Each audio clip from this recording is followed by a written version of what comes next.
Hi friends, welcome to Lakshmi Max. இன்னைக்கு என்ன பார்க்க போறோம்னா, ஆர்ஆர்பி குரூப் டியோட ரிசல்ட் எப்போ வரும், ரிசல்ட் வந்து டிலே ஆகுமா, இந்த ரிசல்ட்டுக்கு ரிலேட் ஆன ஒரு கேஸ் வந்து தெலுங்கானா ஹைகோர்ட்ல நடந்துட்டு இருக்கு. அதோட லாஸ்ட் ஹியரிங்கோட அப்டேட் என்ன, இதை பத்தின கம்ப்ளீட் இன்ஃபர்மேஷன் தான் இந்த வீடியோல நாம பார்க்க போறோம். 32,438 வேகன்சிஸ் ஜென் நம்பர் 8/2024 ஆர்ஆர்பி குரூப் டிக்கான எக்ஸாம் வந்து 27 நவம்பர்ல இருந்து 10 பிப்ரவரி வரைக்கும் நடந்துச்சு. இதுக்கான ஆன்சர் கீ வந்து 17 பிப்ரவரியில இருந்து 23 பிப்ரவரி வரைக்கும் ஓபன்ல இருந்துச்சு. ரிசல்ட் வந்து பாத்தீங்கன்னா மார்ச் மாதத்துக்குள்ள வந்துரும் அப்படிங்கிற மாதிரி ஸ்டூடெண்ட்ஸ் எல்லாருமே ஒரு எக்ஸ்பெக்டேஷன்ல இருந்தாங்க. ஆனா இந்த ரிசல்ட் வந்து இன்ன வரைக்குமே வரல. இதுக்கு என்ன காரணம் அப்படின்னு பாத்தீங்கன்னா, தெலுங்கானால ஒரு கேஸ் வந்து நடந்துட்டு இருக்கு. இது என்ன கேஸ் அப்படிங்கறத ஒரு 10 நாளைக்கு முன்னாடி ஒரு வீடியோ வந்து அப்லோட் பண்ணியிருந்தேன். அதுலயே நான் உங்களுக்கு எக்ஸ்பிளைன் பண்ணிட்டேன். அதாவது என்னன்னா, சிசிஏ கேண்டிடேட்னு சொல்லுவாங்க. சிசிஏனா யாரு அப்படின்னா, ரயில்வேல அப்ரண்டிஷிப் வந்து பண்ணிருப்பாங்க. இந்த ஸ்டூடெண்ட்ஸுக்கு ரிசல்ட் எப்படி அனௌன்ஸ் பண்ணுவாங்க அப்படின்னு பாத்தீங்கன்னா, குரூப் டிக்கு அவங்க எல்லார மாதிரி எழுதக்கூடிய கம்ப்யூட்டர் பேஸ்டு டெஸ்ட் பிளஸ் அவங்க அப்ரண்டிஷிப்ல எவ்வளவு மார்க் எடுத்திருக்காங்களோ அதுல 1/3 எடுத்து ஆட் பண்ணி தான் ரிசல்ட் வந்து அவங்களுக்கு பப்ளிஷ் பண்ணுவாங்க. இப்போ லாஸ்டா 2022ல குரூப் டிக்கான ரிசல்ட் வந்துச்சு. இதுக்கு முன்னாடி உள்ள நோட்டிபிகேஷனுக்கான ரிசல்ட் வந்து ரிலீஸ் பண்ணாங்க. அப்போ தெலுங்கானால இருக்கக்கூடிய சில ஸ்டூடெண்ட்ஸுக்கு பாத்தீங்க அப்படின்னா என்னாச்சுன்னா, அவங்களோட கம்ப்யூட்டர் பேஸ்டு டெஸ்ட் கூட சிசிஏ மார்க்கை ஆட் பண்ணும்போது அதுல சில குளறுபடிகள் வந்து நடந்திருக்கு. ஓகேவா? சோ அந்த மார்க் ஆட் பண்றதுல சில இஷ்யூஸ், சில குளறுபடிகள் வந்து நடந்திருக்கு. அதனால ஒரு 10 ஸ்டூடெண்ட்ஸ் கிட்ட என்ன பண்ணிருக்காங்க அப்படின்னு பாத்தீங்கன்னா, கம்ப்ளைண்ட் வந்து பண்ணிருக்காங்க. என்னன்னா, எங்களுக்கு அந்த 2022 ரிசல்ட்டுக்கு கம்ப்யூட்டர் பேஸ்டு டெஸ்ட் பிளஸ் எங்களோட அப்ரண்டிஷிப் மார்க்கை ஆட் பண்ணதுல நிறைய குளறுபடிகள் நடந்திருக்கு. அதனால எங்களோட ஃபைனல் ரிசல்ட் வந்து சிபிடி மார்க்கை மட்டும் வச்சு அனௌன்ஸ் பண்ணுங்க அப்படிங்கிற மாதிரி அவங்க வந்து கேஸ் போட்டிருக்காங்க.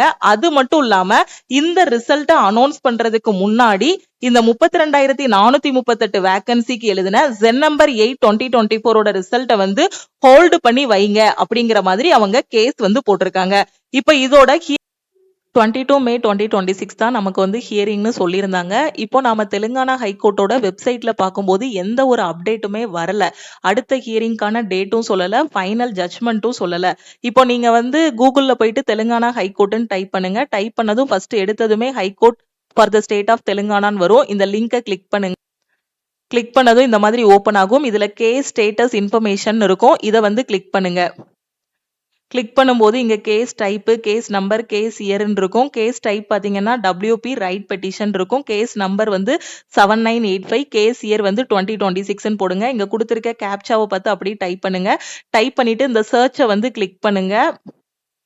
கிளிக் பண்ணிட்டு கீழே ஸ்க்ரோல் பண்ணீங்க அப்படின்னா உங்களுக்கு இந்த கேஸோட ஸ்டேட்டஸ் வந்து பாத்துக்கலாம். லிஸ்டிங் டேட் பாருங்க 22/5/2026. கேஸ் ஸ்டேட்டஸ் வந்து இன்னும் பெண்டிங்ல தான் இருக்கு. ஓகேவா? சோ ஃபைனல் ஜட்ஜ்மெண்ட்டும் வரல, அடுத்த ஹியரிங்கான டேட்டும் சொல்லல. அப்போ ரெண்டுமே வரல, ஹியரிங் டேட்டும் வரல, ஜட்ஜ்மெண்ட்டும் வரல அப்படின்னா இந்த டேட்ல, இந்த 22/5/2026 இன்னைக்கு பாத்தீங்க அப்படின்னா அந்த ஹியரிங் வந்து நடக்கல. இன்னைக்கு வந்து கேஸ் நடக்கல. அப்படி நடந்திருந்துச்சு அப்படின்னா நமக்கு ஒண்ணு அடுத்த ஹியரிங்கான டேட் சொல்லிருப்பாங்க, அப்படி இல்லைன்னா ஃபைனல் ஜட்ஜ்மெண்ட் வந்து கொடுத்திருப்பாங்க. சோ ஏதாவது ஒரு காரணத்தால இன்னைக்கு வந்து கேஸ் வந்து நடக்காம இருந்திருக்கலாம். ஓகே, கூடிய சீக்கிரத்துல அவங்க வந்து அப்டேட் பண்ணுவாங்க. அடுத்த ஹியரிங்கான டேட் என்னங்கறத சொல்லுவாங்க. கூடிய சீக்கிரத்துல நம்ம ஜட்ஜ்மெண்ட்டும் எதிர்பார்க்கலாம். ஓகே, ஜட்ஜ்மெண்ட் வந்துருச்சு அப்படின்னா பிஇடிக்கான டேட் வந்து அனௌன்ஸ் பண்ணிருவாங்க. உங்களோட மார்க் வந்து இந்த 65, 70 இந்த ரேஞ்சில இருக்கு அப்படின்னா நீங்க பிஇடி பிராக்டிஸ் பண்ணுங்க அப்படின்னு ஆல்ரெடி நான் சொல்லிட்டேன். ஏன்னா ரிட்டன்ல நம்ம என்ன மார்க் எடுத்திருந்தாலும் பிஇடில குவாலிஃபை ஆனா மட்டும்தான் நம்மள டிவி அண்ட் மெடிக்கலுக்கு வந்து கூப்பிடுவாங்க. சோ பிஇடில கண்டிப்பா நீங்க வந்து என்ன ஆகணும், குவாலிஃபை வந்து ஆகணும். சோ அதுக்கான பிராக்டிஸை டெய்லி கண்டினியூ பண்ணுங்க. அதே மாதிரி இப்போ குரூப் டிக்கு நீங்க அப்ளை பண்ணிருப்பீங்க. அந்த எக்ஸாம் பாத்தீங்கன்னா ஆகஸ்ட் ஃபர்ஸ்ட் வீக்ல கன்ஃபார்மா நாம எதிர்பார்க்கலாம். குரூப் டிக்கான லைவ் கிளாஸஸ் கம்மிங் மண்டேல இருந்து நாம ஸ்டார்ட் பண்ண போறோம். 25/5/2026 நம்ம லக்ஷ்மி மேக்ஸ் ஆப்ல இருக்கக்கூடிய இந்த 75 டேஸ்ல குரூப் டில எக்ஸ்பெக்ட் பண்ணக்கூடிய exam point of view questions வந்து டிஸ்கஸ் பண்ண போறோம். இன்னும் குரூப் டிக்கு நான் படிக்கவே ஆரம்பிக்கல, ஆகஸ்ட்ல எக்ஸாம் வரப்போகுது. இப்ப இருக்கக்கூடிய இந்த 70 டேஸ் எனக்கு கோல்டன் டேஸ் நினைச்சு படிக்கக்கூடிய ஸ்டூடெண்ட் இந்த லைவ் கிளாஸஸ்ல நீங்க ஜாயின் பண்ணிக்கலாம். ஜாயின் பண்றதுக்கு இதுதான் டீமோட வாட்ஸ்அப் நம்பர். இந்த நம்பரை லக்ஷ்மி மேக்ஸ்ன்னு சேவ் பண்ணிட்டு இந்த நம்பருக்கு ஐ வாண்ட் ஆல் இன் ஒன்னு மெசேஜ் பண்ணுங்க. இன்னைக்கு எஸ்எஸ்சி சிஜிஎலுக்கான நோட்டிபிகேஷனும் ரிலீஸ் பண்ணிருக்காங்க. இந்த எக்ஸாமுக்கு யாரெல்லாம் அப்ளை பண்ணலாம் இதோட A to Z இன்ஃபர்மேஷன் உங்களுக்கு கொடுத்துருக்கேன். சிஜிஎலுக்கான பேட்ச் வந்து 23/5/2026 நாளையில இருந்து நாம வந்து ஸ்டார்ட் பண்ண போறோம். நான் இப்பதான் டிகிரி கம்ப்ளீட் பண்ணிருக்கேன், சிஜிஎல் அப்ளை பண்ணிருக்கேன், எனக்கு பெஸ்டான கிளாஸ் வேணுங்கிற ஸ்டூடெண்ட் ஆல் இன் ஒன் கோர்ஸ்ல ஜாயின் பண்ணிட்டீங்கன்னா ரயில்வே எஸ்எஸ்சிக்கான கிளாஸஸ் எல்லாமே கவர் ஆகிரும். கம்மிங் மண்டே 25/5/2026 மண்டேல இருந்து டெய்லி 2 hours வந்து குரூப் டிக்கான லைவ் கிளாஸ் வந்து நடக்க போகுது. ஓகேவா? குரூப் டிக்கு பாத்தீங்கன்னா ஒரே ஒரு சிங்கிள் எக்ஸாம் தான், ஒரு பிஇடி தான். ஆல்ரெடி 32,000 வேகன்சிக்கு எழுதின ஸ்டூடெண்ட் ஒரு ஸ்டேஜை கடந்து வந்துட்டீங்க. கம்ப்யூட்டர் பேஸ்டு டெஸ்ட் சூப்பரா பண்ணி வந்துட்டீங்க. நீங்க பிஇடியை ஃபோக்கஸ் பண்ணுங்க. காலையிலயும் சாயந்தரமும் பிஇடிக்கு பிராக்டிஸ் பண்ணுங்க. இப்போ 22,000 வேகன்சி வந்திருக்கு இல்லையா, அதுக்கு அப்ளை பண்ணிருக்க ஸ்டூடெண்ட்டுக்கு ஆகஸ்ட்ல சிபிடி எக்ஸாம் இருக்கும். அதுக்கு பிராக்டிஸ் பண்றதுக்கு நம்ம லைவ் கிளாஸ்ல ஜாயின் பண்ணிட்டு உங்களோட ப்ரிப்பரேஷனை ஸ்டார்ட் பண்ணுங்க.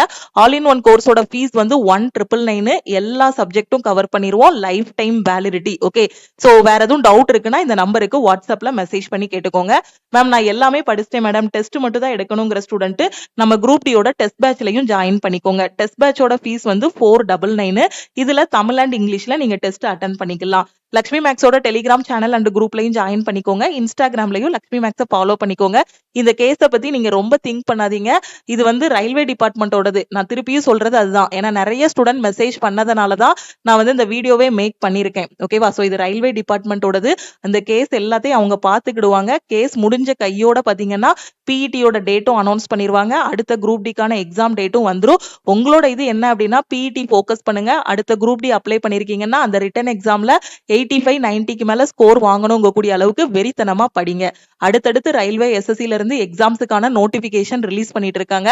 வரக்கூடிய நோட்டிபிகேஷன்லயே உள்ள போற மாதிரி பாத்துக்கோங்க. ஒரு வருஷத்தை விட்டுட்டோம் அப்படின்னா அடுத்த வருஷம் வேகன்சியும் கம்மியாகுது, கொஸ்டின் பேப்பரும் பாத்தீங்கன்னா லெவலும் டஃப் ஆகுது. அதனால கிடைச்சிருக்க வாய்ப்புலயே உள்ள போற மாதிரி படிக்க ஆரம்பிங்க. Okay, thank you.